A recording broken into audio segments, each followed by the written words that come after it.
Bonjour tout le monde, nouvelle vidéo aujourd'hui. Cette nouvelle vidéo sera une nouvelle vidéo sur Histoire de Classico. J'avais déjà fait une vidéo de ce style concernant Arsenal-Tottenham. Cette fois-ci, ce ne sera pas un derby, ce sera le Classico français. Aujourd'hui, on reviendra sur la rivalité entre Marseille et Paris. La rivalité entre l'OM et le PSG est plutôt récente si on regarde par rapport au derby d'Arsenal et Tottenham par exemple. C'est une rivalité qui est plutôt récente, qui a débuté au début des années 90. Avant cela, les deux clubs n'étaient pas de grands rivaux. C'était des rivaux bien sûr puisque ces deux clubs qui étaient en concurrence au niveau du classement, qui se rencontraient souvent, mais c'était pas une très grande rivalité comme il en existe aujourd'hui. En 1975, les deux équipes vont même se réunir pour jouer ensemble un match amical contre une équipe brésilienne. Cette rivalité entre Marseille et Paris date de la fin des années 80, début des années 90. C'est à ce moment-là que les deux présidents de l'époque vont créer cette rivalité. Bernard Tapie va à ce moment-là chercher d'autres rivaux pour Marseille pour relancer un peu l'attrait du championnat français. Et du côté de Paris, c'est au moment où Canal+, au début des années 90, rachète Paris, qu'ils vont décider de monter cette rivalité entre les deux clubs pour faire de ce match un grand rendez-vous. Ils vont donc choisir à ce moment-là de développer la rivalité entre Paris et Marseille afin de faire de ce match un grand rendez-vous, ce qui n'était pas le cas jusqu'à là. C'est tout un travail des médias autour qui vont reprendre ce créneau, qui vont promouvoir ce match, qui vont en faire une grande rivalité, qui va créer les bases de cette rivalité. Avant, il existait une rivalité entre ces deux clubs, mais c'était plus une rivalité de classement, on va dire, puisque les deux clubs jouaient dans la même division, qui se rencontraient en Coupe de France, donc bien sûr qu'il y avait une rivalité par rapport à ça, mais c'était plus une rivalité de classement.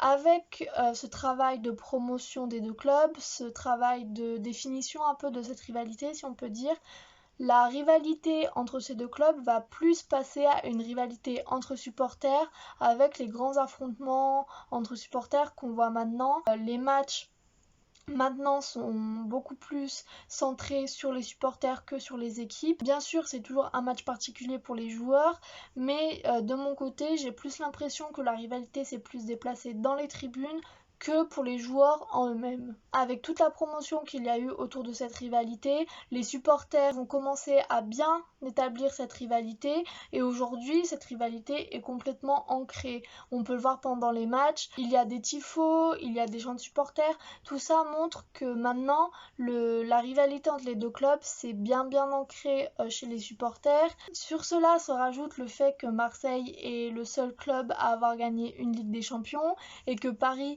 court un peu après cette Ligue des Champions depuis plusieurs années, donc ça rajoute encore un petit quelque chose à cette rivalité.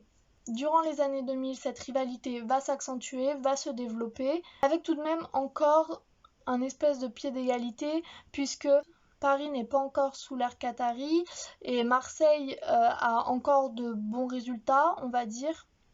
Donc il y a quand même encore un pied d'égalité au niveau du classement.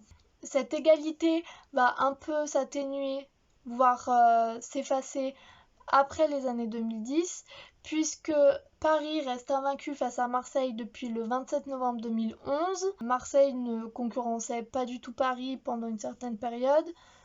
Encore aujourd'hui, cette saison, ils ont plus ou moins concurrencé Paris, mais ça reste encore compliqué. On ne peut pas encore parler de course au titre pleinement, mais c'est vrai que cette année, ça va un peu mieux. Mais c'est vrai que pendant un moment, Paris était totalement au-dessus. Encore aujourd'hui, on le voit en termes de chiffres, les classicos, Paris domine clairement les matchs. Cette année, ils n'ont pas perdu de match. Bon, avec le confinement, on n'a pas pu jouer le match retour, mais ils n'ont pas perdu le match aller. Et ils sont invaincus depuis près de 10 ans. Donc, ça montre bien que Paris est clairement au-dessus. La rivalité ne s'est pas pour autant calmée. Les Marseillais chantent toujours autant Paris concernant la Ligue des Champions. Et les classicos, que ce soit à Paris ou à Marseille, c'est toujours un grand moment de la saison. Et puis on a quelques images fabuleuses des joueurs, notamment parisiens à Marseille, vu que ces derniers temps c'est plus dans ce sens-là que ça marche. C'est ce match au Vélodrome où il y a 1-1. Thauvin réussit à marquer le 2-1. La célébration est superbe. On voit que les joueurs sont super contents de marquer, les supporters sont en feu. C'est la première fois depuis tellement d'années qu'ils réussissent à mener Paris et ils entrevoient une victoire vu qu'ils marquent vers la fin du match. Et dans ce même match, à la suite, Paris réussit à égaliser sur un coup franc de Cavani. Et là, on voit encore à la réaction des joueurs, moins des supporters vu qu'on est au Vélodrome, mais on voit la réaction des joueurs que ce match n'est pas n'importe quel match, c'est un match spécial. Donc voilà, c'est une des plus grandes rivalités du football français. On voit bien quand même qu'elle s'est bien ancrée chez les supporters. La rivalité est peut-être moins sur des événements réels comme on a pu voir lors de Tottenham-Arsenal, ce qui n'enlève rien à cette rivalité puisque il y a mille et une manières de commencer une rivalité. J'ai commencé cette série pour cette raison, pour apprendre un peu l'histoire des plus grands clubs européens. J'espère que cette vidéo et cette série vous plairont. La prochaine vidéo de ce type sera, je pense, sur le derby OL-ASSE. Encore une grande rivalité française.